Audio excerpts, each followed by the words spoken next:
बिस्मिल्लाहिर्रहमानिर्रहीम। अस्सलाम वालेकुम। मेरा नाम शुबाना है और मैं आपको किचन स्किल्स में खुशामदीद कहती हूँ। आज मैं आपके साथ ग्रीन चटनी की रेसिपी शेयर करूँगी। यह चटनी आप पकौड़ों के साथ, कबाबों के साथ, मुख्तलिफ खानों के साथ इस्तेमाल कर सकते हैं। बहुत ही मज़े की बनेगी। इसके लिए मैंने लिया है आधा कप इमली का गोदा, 1 टीस्पून भुना हुआ कुटा हुआ ज़ीरा, 1 टीस्पून नमक, 1 गड्डी पुदीने की, 1 गड्डी धनिए की, 4 अदद सब्ज़ मिर्चें, 2 अदद लहसुन के जवे, 1 अदद टमाटर। सबसे पहले टमाटर को और हरी मिर्चों को काटूंगी।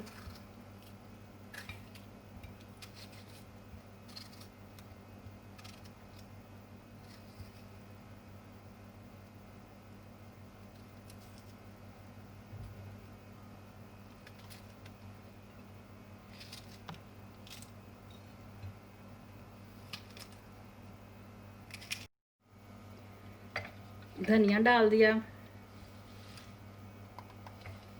पुदीना डाल दिया, नमक और ज़ीरा डाल दिया,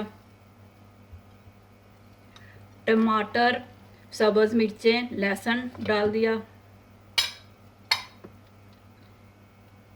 इमली का गोदा डाल दिया। अब इसको अच्छी तरह पीसते हैं।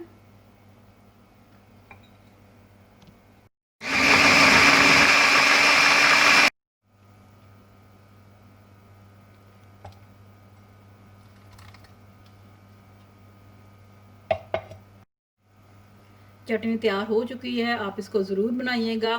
अगर आपको मेरी वीडियो पसंद आई है तो इसको लाइक शेयर और मेरे चैनल को सब्सक्राइब कीजिएगा। अल्लाह हाफिज़।